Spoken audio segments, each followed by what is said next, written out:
This is the Highly Sensitive Person Podcast, a weekly podcast for people who experience the world brighter, louder, and more intensely. Join me on a journey of acceptance of our highly sensitive person traits. Hey everyone, thanks for tuning in. I'm your host, Kelly. In this podcast, I talk about what it's like to be a highly sensitive person and spread knowledge about being highly sensitive to help other people out there learn to better accept themselves and realize that you're not alone, you're not the only one who feels this way, and that being sensitive does not mean being weak. I want to share one iTunes review from a listener named Erica B9 who wrote, "This podcast has changed the way I think and feel about myself. I no longer feel isolated in the world. I now understand why I feel such intensity about so many facets of life that most others simply miss or cannot see or feel." Thank you so much, Erica. It makes me feel great to know that these episodes are helpful to you. Today's episode is about empathy. Empathy is the ability to understand and share the feelings of another being. Highly sensitive people are very empathetic. Us HSPs pick up on the emotions of others, including happiness, pain, and sadness.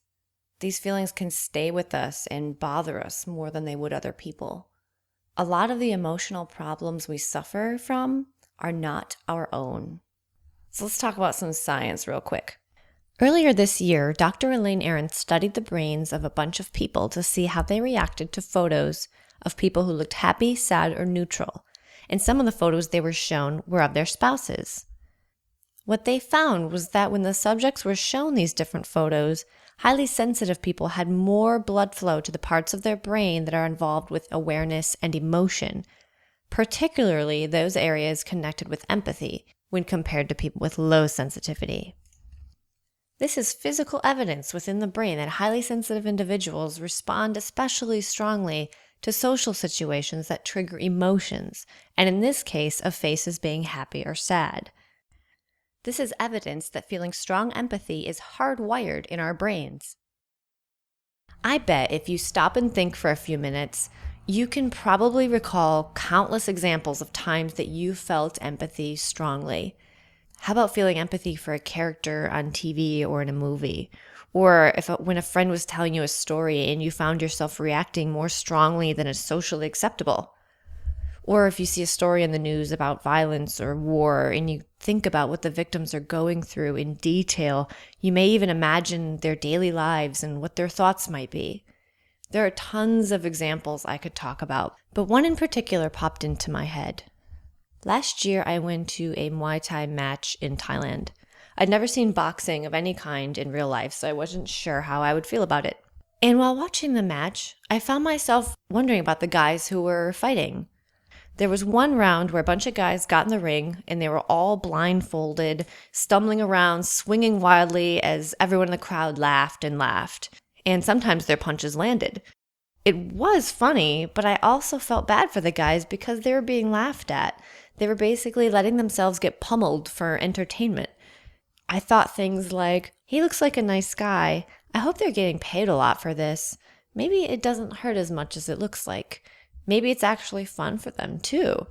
I hope they're not doing this because they're struggling and this is the only way they could make some money. These are really weird thoughts to have about complete strangers, but sometimes I find myself constructing stories about people, wondering about their home life, trying to figure out how he feels. Why do I do this? Why, when I see a guy getting beaten in a boxing match, do I start wondering about his life? Whether he's happy or depressed, whether he's lonely. There's no benefit to these thoughts other than making myself feel sad or worried.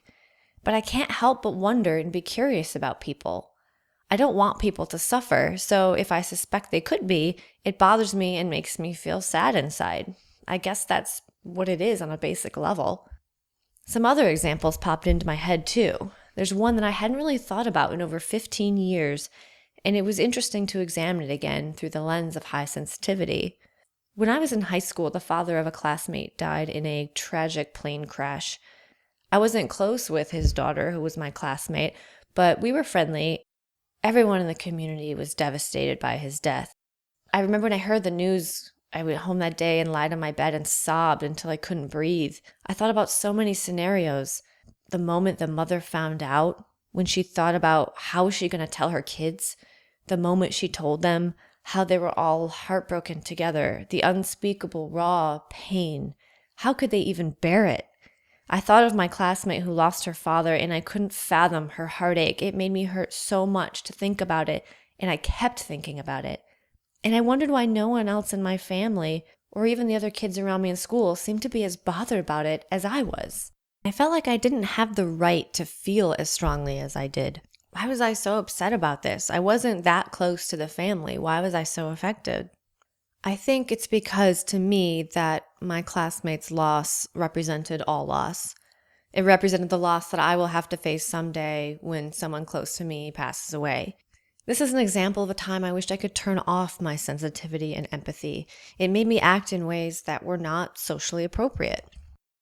One recent realization for me about all of this was that other people don't feel the same way. Not everyone thinks about this stuff like I do, and senses and picks up on small cues of other people's feelings. When I went to that boxing match, I remember leaning over to my husband Jim and asking him what he was thinking. I asked if he ever thought about the fighters, what their lives were like, or if the violence bothered him. And of course he said, "No, I'm just watching the fight." I urge you to take a few moments and think about some times you felt other people's emotions and feelings. You may be surprised to discover just how often it happens. And as I'm wrapping up this episode, I'm thinking, okay, what's my point? What's the actionable step to bring everything together? And there isn't really a nice, tidy wrap up to this. It's more about just awareness and talking about empathy because it's such a big part of being highly sensitive. Thanks for tuning in, folks.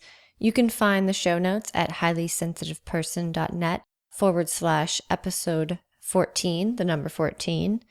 And there I will have links to the brain scan study I mentioned at the top of this episode. And if you like what you hear, please say thank you by leaving a review on iTunes. It would be very appreciated. You can sign up for my weekly newsletter at highlysensitiveperson.net and find blog posts on this topic and lots and lots and lots of other HSP-related topics on the blog as well. Thanks for tuning in, guys. I appreciate your time.